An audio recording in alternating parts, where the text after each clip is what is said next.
ஆமீன். நாங்கள் இணைந்திருப்பது சங்கமம் வானொலியின் மதிய நேர டொரண்டோ நேரம் 12 மணி 5 நிமிடங்கள்.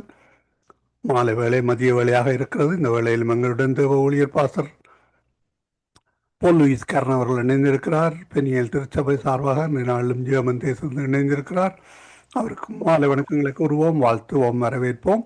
அவருக்கு கூடாக பரிசுத்தாவியானவர் இன்றைய நாளில் எங்களுக்கு எடுத்து வருகிற வார்த்தைக்காக நன்றி செலுத்திக் கொண்டு அவரை வரவேற்போம்.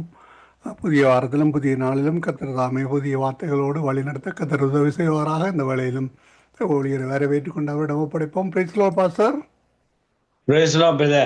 ஆமென். நினைந்திருக்கிற உங்களை வாழ்த்துகிறோம், வரவேற்கிறோம். இந்த வேளையிலும் பரிசுத்தாவியானவர் தாமே உங்களுக்கு கூடாக எடுத்து வரப்போகிற வார்த்தைகளுக்காக நன்றி செலுத்தி கொண்டு உங்களிடம் ஒப்படைக்கிறோம் பாஸ்டர். வழி நடத்துங்களா. ஆமீன். God bless you.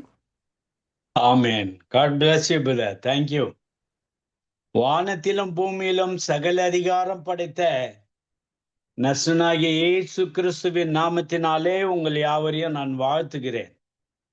கர்த்தருடைய ஆசீர்வதிக்கப்பட்ட நாமம் வாழ்த்தப்படுவதாக, உயர்த்தப்படுவதாக. இந்த வேளையிலே விசுவாசித்தால் தேவனுடைய வல்லமையினால குணமாக்கப்படுதல். விசுவாசித்தால், இந்த விசுவாசம் என்பது தேவன் நமக்கு அருளப்பட்ட ஒன்று. இயேசு கிறிஸ்துவின் மூலமாக நாம் அவருடைய நாமத்தை அறிந்தவர்களாய்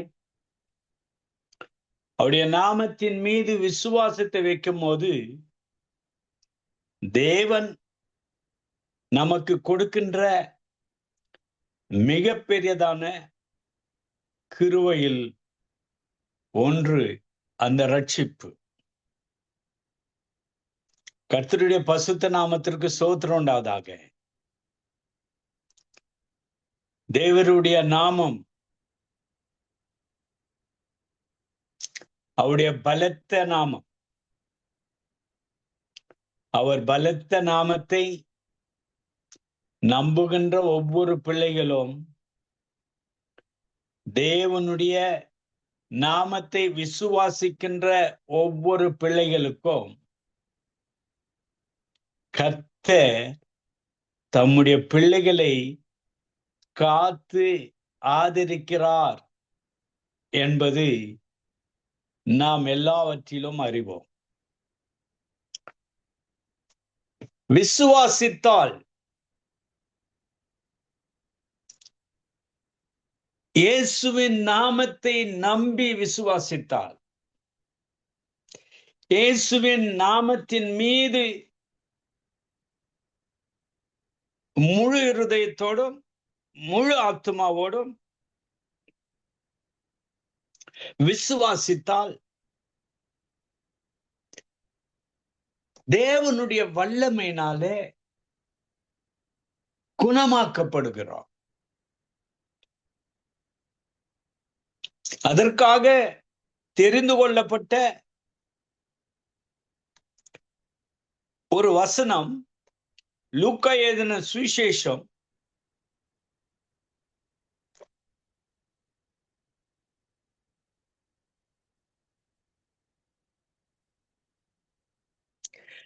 8ஆம் அதிகாரம் 44ஆம் வசனம். அவருக்கு பின்னாக வந்து அவருடைய வஸ்திரத்தின் ஓரத்தை தொட்டாள். உடனே அவளுடைய பெரும்பாடு நின்று போயிற்று. அப்போது இயேசு, என்னை தொட்டது யார் என்று கேட்டார். எங்களுக்கு தெரியாது என்று எல்லோரும் சொன்ன போது பேதுருவும் அவனோட கூட இருந்தவர்களும், ஐயரே, திரளான ஜனங்கள் உம்மை சூழ்ந்து நெருங்கி கொண்டிருக்கின்றார்களே, என்னை தொட்டது யார் என்று கேட்கிறீர் என்றார்கள். அதற்கு இயேசு, என்னிலிருந்து வல்லமை புறப்பட்டதை அறிந்திருக்கிறேன். ஆதலால் ஒருவர் என்னை தொட்டது உண்டு என்றார். அப்போது அந்த இஸ்ரீ தான் மறைந்திருக்கவில்லை என்று கண்டு நடுங்கி வந்து அவர் முன்னாக விழுந்து தான் அவர் தொட்ட காரணத்தையும் உடனே தன் சொஸ்தமானதையும் எல்லா ஜனங்களுக்கு முன்பாக அவருக்கு அறிவித்தார். அவர் அவளை பார்த்து, மகளே, திடன்கொள், உன் விசுவாசம் உன்னை ரட்சித்தது, சமாதானத்தோடு போ என்றார்.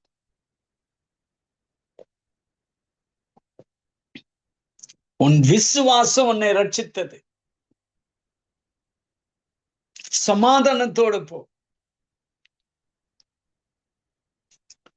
கொஞ்சம் ஆழமாக ஆணிதரமாக இவளை குறித்து பேச வேண்டும் என்றால் 12 ஆண்டு காலமாக தன் வாழ்க்கையில் சுமந்து கொண்டிருந்த இந்த வியாதி பெரும்பாடுள்ள ஸ்திரீ என்று அழைக்கப்படுகிறது. இந்த அற்புதத்தை குறித்து அநேக பிரசங்கியார்கள் பண்ணுகின்றது வழக்கம். ஏனென்றால் அந்த காலத்தில் இருந்த இயேசுவின் வல்லமை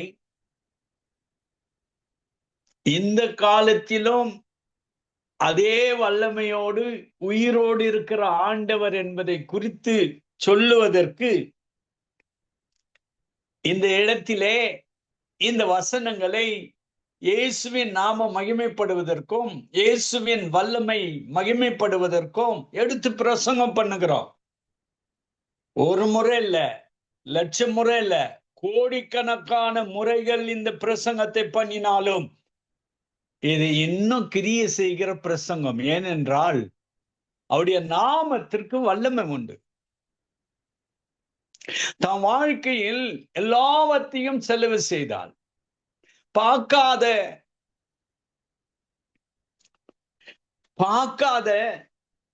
வைத்தியர்கள் இல்லை. தன் வாழ்க்கையில் இருந்த எல்லாவற்றையும் செலவு செலவு செலவு. இந்த காலகட்டத்துல வெளிநாட்டுல எப்படியோ இன்சூரன்ஸ் இருந்தா அது பரவாயில்ல, இன்சூரன்ஸ் இல்லைன்னா பிரச்சனை. இந்தியா தேசத்துல ஒரு சிலருக்கு தான் இன்சூரன்ஸ் இருக்குது. இன்சூரன்ஸ் இல்லாதவர்கள் ஒரு வைத்தியசாலையில் போனால் அவ்வளவு தான். எல்லா டெஸ்டுகளையும் எடுத்து மனிதனிடத்திலிருந்து இந்த வியாதியின் மூலமாக எவ்வளவு பிடுங்க வேண்டுமோ அவ்வளவு பிடுங்குகின்ற அளவுக்கு இந்த வைத்தியசாலைகள் பிசினஸ் சாலையாக மாறி இருப்பதை நாம் பார்க்கிறோம்.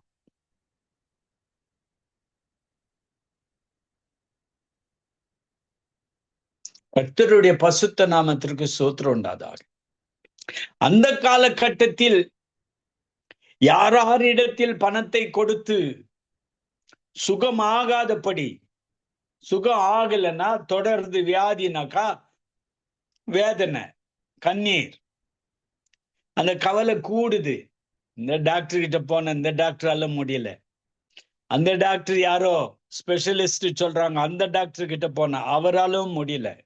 பணம் தான் செலவு செய்யுதே தவிர எனக்கு சுகம் கிடைக்கவில்லையே என்ற ஆதகம் உண்டு இந்த காலகட்டத்தில். அதுதான்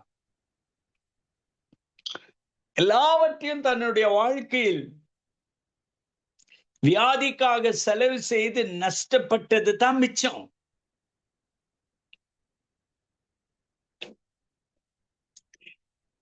வைத்தியர்கள் மீதும் பணத்தின் மீதும் வைத்தியர் கொடுக்கின்ற அந்த மருந்தின் மீதும் தன் நம்பிக்கையை வைத்து வைத்து ஏமாற்றம் அடைந்தார். கர்த்தருடைய பசுத்த நாமத்திற்கு ஸ்தோத்திரம் உண்டாவதாக. எனக்கு அருமையானவளே, இவளுடைய வாழ்க்கையின் நொந்து இருக்கிற நிலையில், வேதனையோடு இருக்கிற நிலையில் குறைவுபட்ட பணம் குறைவுபட்ட நிலையில் யார் எனக்கு உதவி செய்வார்கள் என்ற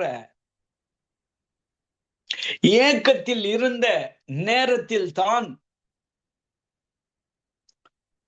இவளுடைய விசுவாசத்தை தட்டி எழுப்புவதற்கும், இவளுடைய விசுவாசத்தில் ஜெயம் கொள்ளுவதற்கும், இவளுடைய விசுவாசத்தினாலே ஒரு அற்புதத்தை பெற்றுக்கொள்வதற்கும் இவளுக்கு ஒரு வழி திறக்கப்பட்டது. இயேசு அந்த வழியாக கடந்து செல்லுகிறார் என்ற கேள்விப்பட்டதும் எடுத்த தீர்மானம் என்னவென்றால், வைத்தியத்திற்கும் வைத்தியர்களுக்கும் மாத்திரைக்கும் எல்லாவற்றிற்கும் முற்றுப்புள்ளி வைத்து, இதோ என்னுடைய வாழ்க்கையின் கிடைத்த ஒன்று, அதுதான் இயேசுவின் மீது விசுவாசத்தை வைப்பேன். இதுதான் முக்கியம் நம்முடைய வாழ்க்கையில. இந்த காலகட்டத்தில் வாழ்ந்து கொண்டிருக்கிற நாம் எல்லா ஆகாரத்தில் எது எடுத்தாலும் கெமிக்கல், பியோ ப்ராடக்ட் என்று சொல்லுகிறான், அதிகமாக பணம் வாங்குறான். அது உண்மையாய் இருக்கலாம், உண்மை இல்லாமலும் இருக்கலாம். ஒரு தக்காளி செடி எங்க கோலார் டிஸ்ட்ரிக்ட்ல ஒரு நாளைக்கு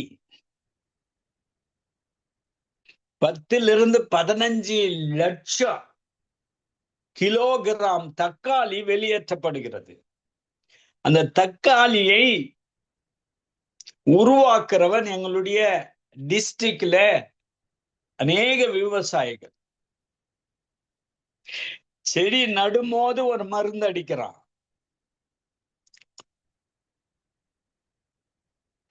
பூவு உடம்போது ஒரு மருந்து அடிக்கிறான்,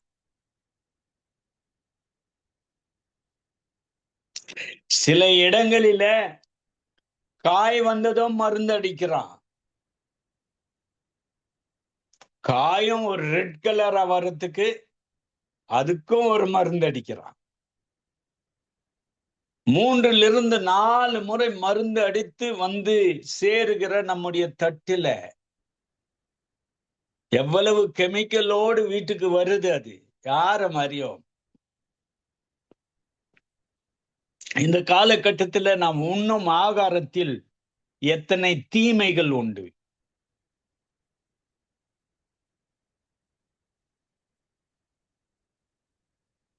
இவையெல்லாம் மேற்கொண்டு வாழ வேண்டும் என்றால் எத்தனை பிரச்சனைகளை தாண்டி கடந்து வர வேண்டும். இந்த காலகட்டத்தில் வாழ்ந்து கொண்டிருக்கிற நாம், நமக்கு சுகம் தேவை, சுகத்தோடு வாழ வேண்டும். 12 வருஷமாய் தன் வியாதியை சுமந்து கொண்டு நஷ்டத்திலும் கஷ்டத்திலும் கண்ணீரிலும் வேதனையிலும் துன்பத்திலும் கடந்து சென்ற இவளுடைய வாழ்க்கையிலிருந்து நாம் கற்றுக்கொள்வது என்னவென்றால், இந்த உலகத்தில் இருக்கின்றவைகள் எல்லாம் எனக்கு உதவி செய்யவில்லை. ஒருவர் என்னுடைய வாழ்க்கையின் வழியாக கடந்து செல்லுகிறார். வானத்தையும் பூமியை உண்டாக்கினவர், அநேக ஜனங்களுக்கு வியாதியிலிருந்து விடுதலை கொடுத்து, வேதம் சொல்லுகிறது, மத்தேயு 10:1 சொல்லப்பட்டிருக்கிறது, சகல வியாதிகளையும் சகல நோய்களையும் குணமாக்கும் அதிகாரத்தை தன் சீஷர்களுக்கு கொடுத்தார் என்று பார்க்கிறோம். சகல வியாதிகள் சகல நோய்கள் எல்லாவற்றையும் நீக்கக்கூடிய ஒரு வல்லமுள்ள கிறிஸ்து என்னும் கர்த்தர் கடந்து செல்லுகிறார். அவர் மீது என் வாழ்க்கையின் கடைசி நம்பிக்கையை வைப்பேன். இதுதான் வாழ்க்கையில் அவள் எடுத்த மிக பெரியதான ஆணிதரமான ஒரு விசுவாசம். இயேசுவின் மீது கட்டி எழுப்பின, கண்மலையாகிய கிறிஸ்துவின் மீது கட்டி எழுப்பின, அற்புதத்தை செய்கிறவராகிய இயேசுவின் மீது கட்டி எழுப்பின, நம்பினோரை கைவிடாதபடி காப்பாற்றுகின்ற அவர் வசனத்தையும் அவருடைய நாமத்தையும் விசுவாசிக்கிறவர்களுக்கு குணமாக்கும் வல்லமையை கொடுக்கிற இந்த இயேசு எனக்கு தேவை என்று அவள் பின்தொடர்ந்தாள். இதுதான் ரொம்ப முக்கியம் நம்முடைய வாழ்க்கை. வெள்ள கைவிடலாம். நீ வாழ்ந்து கொண்டு இருக்கிற தேசம் கூட ஒண்ணு. எத்தனையோ பேர் இங்கிலாந்துல இருந்து இந்தியாவுக்கு வராங்க பல்வலிய பார்க்கறதுக்கு, வியாதிகளை குணமா ட்ரீட்மெண்ட்டுக்கு. இங்கிலாந்து விட சீப்பா இந்தியா தேசத்தில் இருக்கிறது என்று, நல்ல குவாலிட்டியாக இப்போது கொடுக்கிறார்கள் என்று நம்பி வருகிறார்கள். எனக்கு அருமையானவளே, இந்த உலகமெல்லாம் சுத்தலாம் அந்த வியாதிக்கு. ஆனால் ஒன்று மாத்திரம் இந்த விசுவாசத்தில் அறிந்து கொள்ள வேண்டியது என்னவென்றால், இவள் எடுத்த ஒரு தீர்மானம் நம்முடைய வாழ்க்கையில் எடுப்போமானால், வல்லமுள்ள கிறிஸ்து இன்றும் ஜீவிக்கிறவராய் இருக்கிறார். உன்னுடைய பலவீனங்களை நீக்கி சுகமளிக்கும் கர்த்தர். உன் வாழ்க்கையில் இருக்கிற வருத்தத்தை நீக்கி சுகமளிக்கும் கர்த்தர். உலக மாத்திரைகள், மருத்துவர்கள் கைவிடப்பட்டாலும் கடைசி நம்பிக்கையாய் குணமாக்கும் ஒரு கர்த்தர் இருக்கிறான் என்றால் அவர் இயேசு கிறிஸ்து. அவருடைய சித்தத்தின்படி குணமாக்குகிறார். இவளுடைய ஆணிதரமான விசுவாசம், இந்த ஆணிதரமான விசுவாசத்தை இவள் உள்ளத்தின் ஆழத்திலிருந்து இயேசுவின் மீது வைத்தாள், இயேசுவின் நாமத்தின் மீது வைத்தாள். இதுதான் மிகப்பெரியதான செய்தி உன் காதுக்கு நேராய் வந்து கொண்டிருக்கிறது. இயேசு யார் என்றால், முடியாது என்று சொல்லுகின்ற இடத்தில் முடிய வைக்கிறவர், ஆகாது என்று சொல்லுகிற இடத்தில் அதை ஆக பண்ணுகின்றவர், நடக்காது என்பது சொல்லுகிற இடத்தில் நடக்க பண்ணுகின்றவர். இவ்வளவு தான், இதற்கு மேல் ஒன்றும் இல்லை என்று மனிதன் கைவிடப்பட்ட நிலையில் இருக்கிறவர்களை தூக்கி எடுக்கிறவர். அவர் நாமத்தின் மீது விசுவாசத்தை வைக்கிறவர்கள் தூக்கி எடுக்கிற கர்த்தர். உன் விசுவாசத்தை இந்த நேரத்தில் தட்டி எழுப்பு. பிள்ளைகள் பிரச்சனை, வேலையின் மீது பிரச்சனை, குடும்பத்துல பிரச்சனை, தனிப்பட்ட வாழ்க்கையின் வியாதியில பிரச்சனை, இரவு நேரத்தில் இந்த பிரச்சனையெல்லாம் நித்திரை இல்லாதபடி அவதிப்படுகிற எனக்கு அருமையானவர்களே, கடைசி நம்பிக்கை நம்முடைய வாழ்க்கையில் மாற்றத்தை கொண்டு வருகிறவர். நம்முடைய வாழ்க்கையில் எல்லாவற்றையும் தேவை சந்தித்து அவருடைய வல்லமையினால குணமாக்கும் வல்லமை உள்ள இயேசு கிறிஸ்துவை நம்பும்போது ஒருபோது நீ கைவிடப்பட மாட்டாய். இதுதான் சத்தியம்.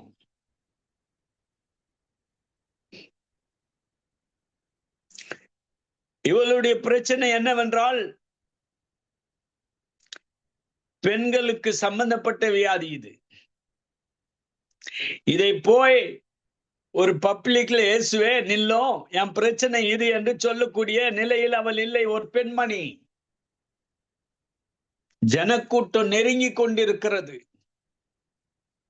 யூகித்தாள், யோசித்தாள், ஆஹா இதுதான் ஒரு நல்ல தருணம், பேச முடியாவிட்டால் என்ன, என் உள்ளத்தில் இருக்கிற விசுவாசத்தை தட்டி எழுப்புவதற்கு என் கரங்கள் அவருடைய வஸ்திரத்தை தொடட்டும். அதுதான் அந்த துணிச்சல். இந்த கூட்டத்தின் மத்தியில், ஜனங்கள் இருக்கிற இடத்தில், ஆண்கள் இருக்கிற இடத்தில் அவளுக்கு ஒரே ஒரு குறிக்கோள், அவருடைய வஸ்திரத்தை தொட்டால் போதும். இதற்கு அவள் பிரயாசப்பட்டாள். இதற்கு அவளுடைய விசுவாசத்திற்கு ஒரு பலன் உள்ளதாய் தன்னுடைய கரத்தை உபயோகப்படுத்தினாள். உன் கரத்தை கூட இயேசுவின் கரத்தின் மீது இணைத்து விடு. அவளுக்கு எப்படி புறப்பட்டதோ அவருடைய வல்லமை இன்றும் நம்முடைய வாழ்க்கையில், உன்னுடைய வாழ்க்கையில் புறப்படுவதற்கு அவருடைய வல்லமைக்கு அளவில்லை, நீளமில்லை, ஆழமில்லை, குறைவில்லை. கருமையானவில்லை, பசுத்த ஆவினுடைய வல்லமையினால நிரப்பப்படுகிற ஒவ்வொரு விசுவாசிகளும்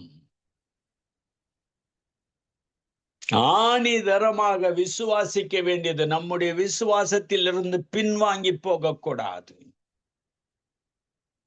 நம்முடைய விசுவாசத்தில் நிலைத்து நிற்க வேண்டும்.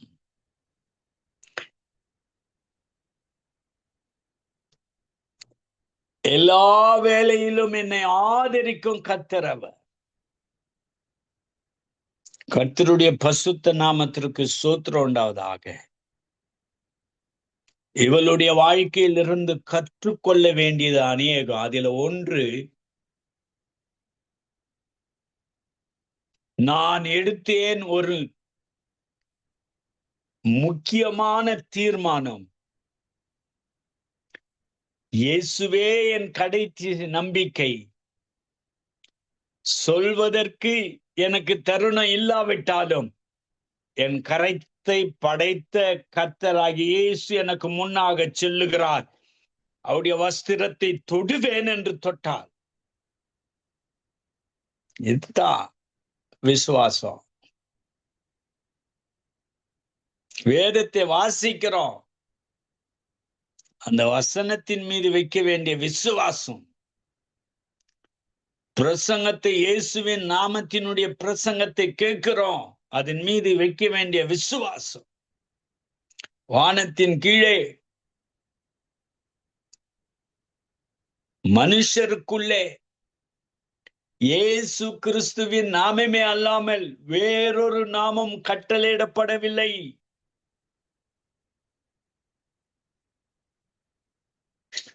பீகார்ல எலெக்ஷன் நடந்து கொண்டு இருக்கிறது. இந்தியா தேசத்துல தன்னுடைய சக்தியும் தன்னுடைய பண சக்தியும் வைத்து இறைக்கிறான்.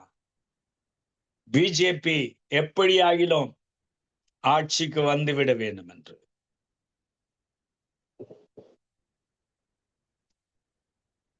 பணம் இறைக்கப்படுகிறது. அந்த ஊர்ல தான் 5 லட்சத்திற்கு மேலானவர்கள் மலைஜாதியாய் உலகத்தில் தள்ளப்பட்டவர்கள் 5 லட்சத்திற்கு மேலானவர்கள் இயேசுவை ஏற்றுக்கொண்டு தேவனுடைய ஆலயத்திற்கு நேராய் ஆயிரக்கணக்கான ஜனங்கள் போகின்றதை பார்க்கிறோம். சவுத்துல தான் லட்சத்துக்கு மேல சபைகள் இருக்கிறது என்று பார்த்தோம். ஆனா இன்றைக்கு நான் நியூஸை வாசிக்கும் போது 5 லட்சத்திற்கு மேல.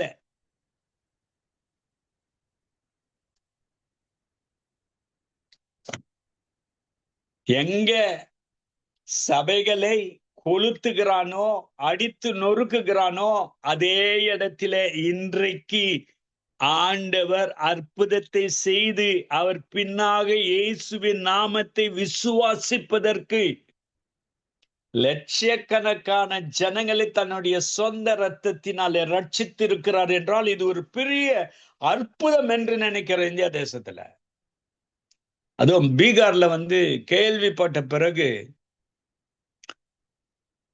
வெட்டி தள்ளிடுவானுங்க. பிஸ்டோல் எடுத்தான்னாக்கா துப்பாக்கி எடுத்து சுட்டுடுவான். அவ்வளவு வைராக்கியத்துக்குரிய ஜனம். அந்த இடத்துல கர்த்தர் இன்றைக்கு அற்புதத்தை செய்து லட்சக்கணக்கான ஜனங்கள் இயேசுவை பின்பற்றுவதற்கு தன்னுடைய இதயத்தின் ஆழத்திலிருந்து இயேசுவின் நாமத்தின் மீது விசுவாசத்தை வைத்து ரட்சிக்கப்பட்டு இருக்கிறாங்க. ஏன் சொல்ல வரேனாக்கா, ஆகாதது ஒன்றும் இல்லை. இயேசுவின் நாமத்தின் மீது விசுவாசத்தை வைக்கும் போது விசுவாசத்தில் உறுதியாயிரு. விசுவாசத்திலிருந்து பின்வாங்காத. கர்த்தருடைய பசுத்த நாமத்திற்கு ஸ்தோத்திரம் உண்டாவதாக. இவளுடைய வாழ்க்கையில் இயேசுவை தொட்டால்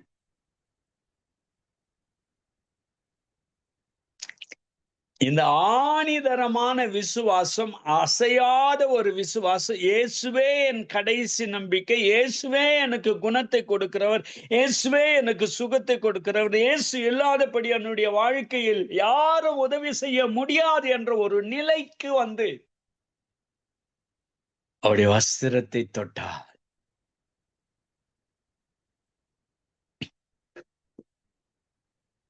தொட்ட உடனே, இங்கதான் ரொம்ப முக்கியமான ஒரு பகுதி, அவளுடைய இதயத்தின் விசுவாசத்தை அறிந்த கர்த்தர் அதே செகண்ட்ல அவரிடத்திலிருந்து வல்லமை அவளுக்குள்ள டிரான்ஸ்பர் ஆகுது. எந்த வஸ்திரத்தை தொட்டாலோ அதே கரம் இயேசுவின் வல்லமையினால நிரப்பப்பட்டு, பாடி புல்லா இயேசுவின் வல்லமை நிரப்பப்பட்டு 12 வருஷமாய் தீராதிருந்த அந்த பெரும்பாடு உடனே நின்றது.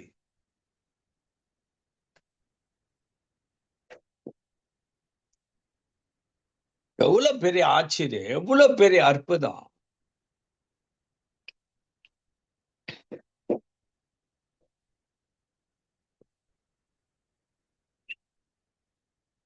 இந்த காலகட்டத்தில், வாழ்ந்து கொண்டிருக்கிற காலகட்டத்தில் சரீரத்தில் தாக்குற வியாதிகள் பலது.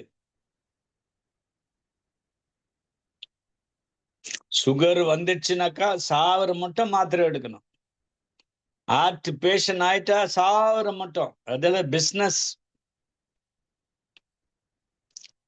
மாத்திரை ஃபேக்டரிகள் பண்ணுகின்ற பிசினஸ், அரசாங்கம் பண்ணுகிற பிசினஸ், மனுஷனை நோவாளியாய் மாற்றுது. அதே மாத்திரையின் மூலமாக, மாத்திரை எடுத்தா ஒன்று குணமாக என்று விசுவாசிக்கிறோம், நம்புறோம். ஆனா இன்னொன்று கூட வருது, வியாதி. அதான் சைடு எஃபெக்ட்.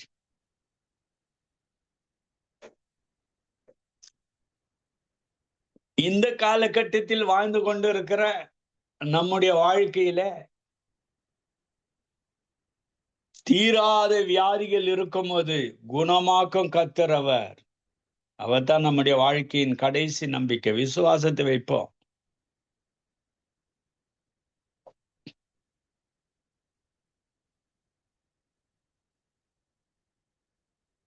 ஆண்டவருடைய நாமத்தை விசுவாசித்தவளாய் தொட்டாள். உறுதியான விசுவாசம், அசையாத விசுவாசம், நிலையான விசுவாசம், மாறாத விசுவாசம். இவளுடைய விசுவாசத்தில் அவிவிசுவாசம் இல்லை, கலக்கம் இல்லை.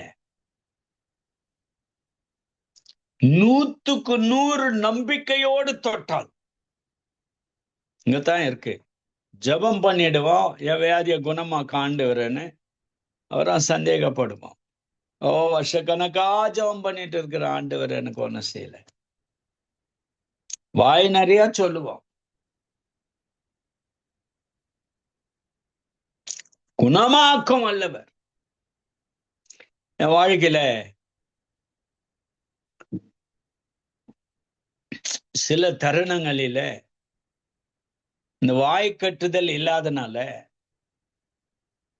நன்சியத்துல யாரு கொடுக்குறாங்களோ அதை டீ குடிக்கிறதோ காபி குடிக்கிறதோ, நன்சியத்துல யார் கூப்பிடுறாங்களோ அவங்களோட சேர்ந்து போய் சாப்பிட்றதோ, வீட்டுல கண்ட்ரோல்ல இருந்தா கூட வீட்டுக்கு வெளியே வந்து நண்பர்களை பிரியப்படுத்த வேணும் என்றதற்காக அவளோடு சேர்ந்து போய் சாப்பிட்டு வீட்டுக்கு வருது. இதுல செக் பண்ணி பார்த்தாக்கா 3 மாத காலமாக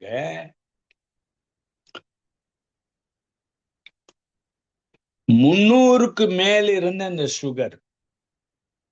அதனால எனக்கு விளைவு என்ன வந்துச்சுனாக்கா, கண் பார்வை குறைஞ்சிச்சு. இந்த கண் பார்வை குறைந்த பிறகு அப்பதான் ஞாபகம் வருது, செக் பண்ணி போய் பார்த்த பிறகு 300க்கு மேல இருக்குது. இதனால தான் கண் டெஸ்ட் பார்த்த பிறகு கண் வீக் ஆயிட்டு இருக்கு. என் சொந்த வாழ்க்கையில பட்ட பாடு எவ்வளவு வேதனை. டாக்டர் கண்ணாடி எழுதி கொடுத்தாரு. தூரமா வருங்க, எனக்கு தெரியாது. கிளாஸ் போட ஆரம்பிச்சிட்டேன். ரொம்ப வருத்தமாயிடுச்சு. கொஞ்சம் கிட்ட வரும் கூட தெரியாத போயிடுச்சு. கண்ணாடி வீட்டுல விட்டுட்டு போயிட்டேன்னாக்கா வெளியே வரும்போது அப்படியே மங்களா தெரியும். எல்லா இடமும் தூரம் இடம் கிட்ட இருக்கிற மங்களா தெரியும்.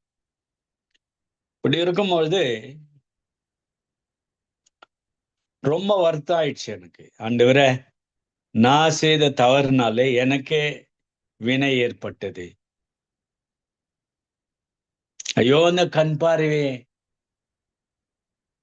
மீண்டும் ஒரு முறை சுகத்தை கூட ஆண்டவர். அப்போ கொஞ்சம் ஜாக்கிரதையா சாப்பிட ஆரம்பிச்சேன். ஒரு பகுதி. ரெண்டாவது, ஆண்டவரே, எனக்கு இந்த கண் பார்வை கூட.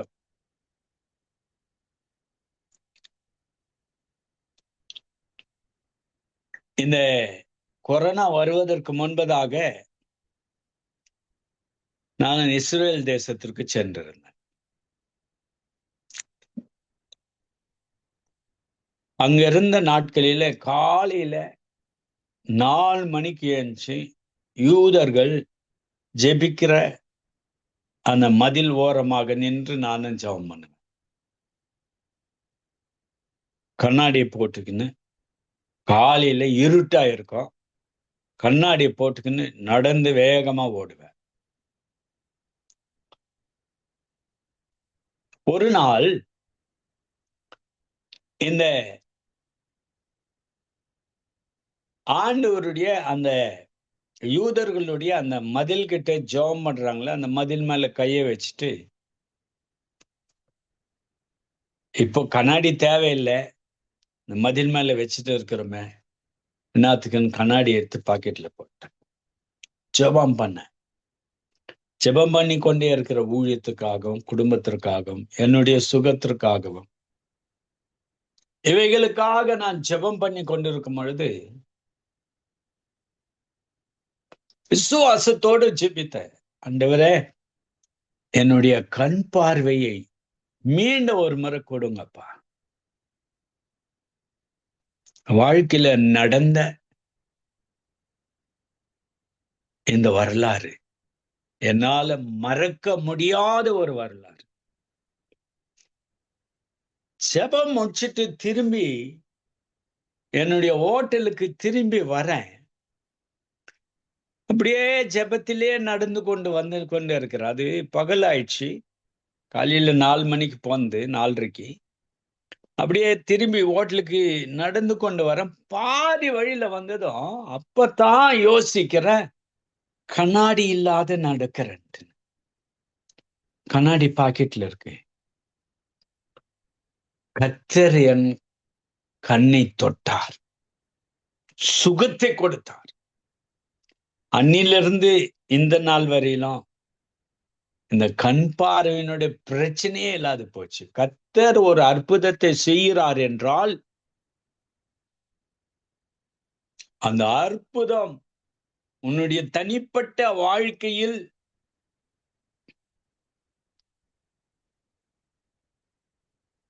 அது ஒரு பெருமையாகவும் ஒரு மகிழ்ச்சியாகவும் ஒரு உயிர்மீழ்ச்சியாகவும் ஒரு சந்தோஷத்திற்காக நம்முடைய விசுவாசத்தை தட்டி எழுப்பி அற்புதத்தை செய்கிற கர்த்தர் அவர்.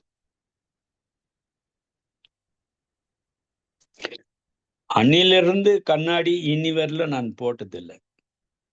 படிக்கிறதுக்கு போடுறேன், அது வேற விஷயம்.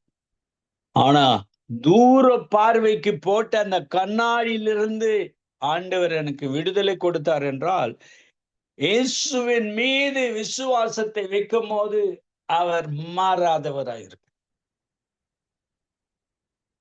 விசுவாசத்தை இயேசுவின் மீது வைப்போம். தீராத வியாதிகள், தீராத நோவுகள், தீராத காரியங்களை குணமளிக்கும் இயேசு கிறிஸ்து இன்றும் ஜீவிக்கிறவராய் இருக்கிறார். அவர் மீது நம்பிக்கை வைப்போம். சாட்சி என்பது மற்றவர்களை தட்டி எழுப்ப, தேவனுடைய நாமத்தை மகிமைப்படுத்த. அதற்காகத்தான் சொல்றேன். பிசாசு வெக்கப்பட்டு போனோம். நான் சொல்ற சாட்சிக்கு, ஏசப்பா எனக்கு உதவி செய்தாங்க, அற்புதத்தை செய்தாங்க, இன்றும் ஜீவிக்கிறார் என்ற சாட்சி சொல்வது கர்த்தருடைய நாமம் மகிமைப்படுகிறது. கேட்கிற உங்களுக்கும் ஒரு பலன் வர வேண்டும். விசுவாசம் தூண்டி எடுக்கப்பட வேண்டும். இயேசுவின் மீது வைத்தால் விசுவாசத்தை ஒரு காலமும் நீ தோல்வி அடைவதில்லை. இயேசுவின் மீது நம்பிக்கை வைக்கும் போது இயேசு உன்னை ஆதரிக்கிறவராய், காப்பாற்றுகிறவராய் கடந்து வருகிறார். உங்களுடைய வாழ்க்கையில் என்ன நடந்தது என்றால், தொட்டால் சுகத்தை பெற்றால். தொடர்ந்து புதன்கிழமை இந்த செய்தியை நாம் பார்க்க போகிறோம். கண்களை மூடி நாம் ஜெபம் செய்வோம். வானத்திலும் பூமியிலும் சகல அதிகாரம் படைத்த நசரேயனாகிய இயேசுவே, அநேகருடைய வாழ்க்கையிலே துன்பம், துயரம், கஷ்டம், சரீரத்தில் பட்டு கொண்டிருக்கிற பாடுகள், சுமந்து கொண்டிருக்கிற வியாதிகள், மாத்திரையும் உதவி செய்வது கிடையாது. வைத்தியர்களும் ஓரளவுக்கு உதவி செய்யலாம். இந்த உலகத்தில் கைவிடப்பட்ட நிலையில் இந்த செய்தியை கேட்டு கொண்டிருக்கிறவர்களுடைய உள்ளத்தை தட்டி எழுப்புவதற்கு பசுத்த ஆவி நீர் பேசின வசனத்திற்காக ஸ்தோத்திரம். கடைசி நம்பிக்கையாய் இயேசுவின் மீது அவள் வைத்தது போல இவர்களும் இந்த சத்தியத்தை கேட்கிறவர்கள், இயேசுவின் நாமம் வல்லமுள்ள நாமம், மாறாத நாமம், ஜீவிக்கிற நாமம், குணமளிக்கும் சுகமளிக்கும் நாமம், பாவத்தை மன்னிக்கக்கூடிய நாமம், பாவத்திலிருந்து விடுதலை கொடுக்கக்கூடிய நாமம், மனிதனுக்கு உயிர் மீட்சி கொடுக்கக்கூடிய நாமம், மனிதனுக்கு சமாதானத்தை கொடுக்கக்கூடிய நாமம், மனிதனுடைய வாழ்க்கையில துன்பத்தை நீக்கக்கூடிய நாமம், இயேசு என்னும் நாமத்தை ஒவ்வொருவரும் விசுவாசிக்க, விசுவாசத்தினாலும் தன்னுடைய சரீரத்தில் ஏற்பட்டிருக்கிற பலவீனங்களோ, வியாதிகளோ, சுவீனங்களோ, வருத்தங்களோ எல்லாம் இயேசுவின் நாமத்தினாலே விடுதலை அடைவதாக. There is power in the name of Jesus. உம்முடைய நாமத்தின் வல்லமை ஒவ்வொருவரையும் நிரப்புவதாக. தீராத பிரச்சனைகளுக்கு தீர்த்து கொடும். யார் யார் குடும்பத்துல பிள்ளைகள்னாலே பாதிக்கப்பட்டிருக்கிறார்களோ அற்புதத்தை செய்வீராக. புருஷன் மனைவிக்கு பாதிக்கப்பட்டிருக்கிறார்களோ அற்புதத்தை செய்வீராக. குடும்பமே வியாதியில் அகப்பட்டிருக்கிறவர்கள் உன் மீது நம்பிக்கையும் விசுவாசத்தை வைத்து உம்முடைய வார்த்தையின் மீது, உம்முடைய சத்தியத்தின் மீது நம்பிக்கை வைக்கும் போது குணமாக்கும் கர்த்தராய் அந்த வீட்டிலே அற்புதத்தை செய்ய வேண்டும் என்று ஜெபிக்கிறேன்.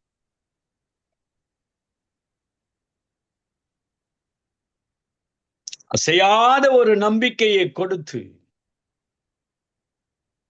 இந்த சத்தியத்தை கேட்கிற ஒவ்வொருவரும் மேலாக தன்னுடைய ஆத்துமா ரட்சிப்படைவதற்கு ஒரு தீர்மானத்தை எடுத்து உம்முடைய நாமத்தின் மீது விசுவாசம் வைத்து உம்முடைய பிள்ளையாய் மாறக்கூடிய ஒரு பாக்கியத்தை இந்த பிள்ளைகளுக்கு கொடுக்க வேண்டும் என்று ஜெபிக்கிறேன்.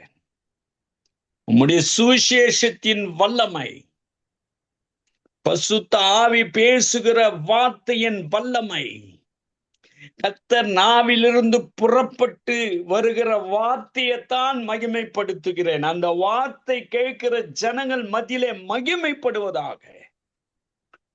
உம்முடைய வார்த்தைக்கு வல்லமை உண்டு. கேட்கிற ஒவ்வொரு பிள்ளைகளும், கேட்க போகிற ஒவ்வொரு பிள்ளைகளும், கேட்டுக்கொண்டு இருக்கிற ஒவ்வொரு பிள்ளைகளுக்கும் கொல்கதா என்னும் மலையில் சிதறப்பட்ட இயேசு கிறிஸ்துவின் இரத்தத்தின் வல்லமை தெளிக்கப்படுவதாக. எல்லா பலவீனங்கள் இயேசுவின் நாமத்தினாலே வெளியேறுவதாக. ஒவ்வொருவரையும் ஆசீர்வதியும் அன்பின் கரத்தில் ஒப்படைக்கிறேன். இயேசுவின் நாமத்தினால கேட்கிற நல்ல பிதாவே, ஆமென். ஆமென். நம்முடைய கர்த்தராகிய இயேசு கிறிஸ்துனுடைய கிருபையும் பிதாவாகிய தேவனுடைய அன்பும் பசுத்த ஆவியினுடைய ஐக்கியமும் நாம் அனைவரோடும் கூட இருப்பதாக. ஆமீன். ஆமீன். ஆமீன் ஆமீன். அருமையான வார்த்தைகள் கூடாக சாட்சிகள் கூடாக வழிநடத்தி உங்களையும் கர்த்தர் தாமே ஆசீர்வதித்து வழிநடத்துவாராக. கொடுக்கப்பட்ட தேவ செய்திக்காக நன்றி செலுத்துகிறோம். பெற்றுக்கொண்டோம் என்ற அந்த விசுவாசத்தோடு நாங்கள் திரும்பவுமாக புதன்கிழமை சந்திப்போம் பாஸ்டர். அதுவரையும் தேவ சமாத்தை கூறுகிறோம், வாழ்த்துகிறோம், ஆசீர்வதிக்கிறோம். கர்த்தருடைய கரத்திலே உங்களையும் உங்கள் குடும்பத்தாரையும் ஜெர்மன் தேசத்தில் தங்கி இருக்கின்ற பொழுதும் கர்த்தருடைய கரந்தானே கூட இருந்து வழி நடத்துவாராக. நன்றிகளையும் வாழ்த்துக்களையும் கூறுகிறோம். God bless you pastor. Amen. God bless you, brother. Thank you. Amen. ஆமீன் ஆமீன். அருமையான இதுவரை நேரம் எங்களுடன் இந்த ஊழியர் பாஸ்டர் லூயிஸ் கரன் அவர்கள் பெரிய சுச்சபை திருச்சபை சார்பாக இந்த நாட்களிலும் ஜெர்மன் தேசத்தில் இணைந்து தேவசையை எடுத்து வந்தார். கர்த்தர் தாமே அவருடனும் கூட இருந்து வழி நடத்துவாராக. கர்த்தருடைய கரத்தில் ஒப்புவிப்போம். உங்களுக்கு அந்த செய்திகள் ஆசீர்வாதமாக இருந்திருக்கும் என சுவாசிக்கிறோம். மறுவலைப்பிலே கேட்கின்ற பொழுதும் கர்த்தருடைய கரந்தானே கூட இருந்து அந்த வசனங்களை தெளிவுபடுத்தி தருவாராக, ஆசீர்வதிப்பாராக. ஆமேன் ஆமேன். God bless you, Pastor.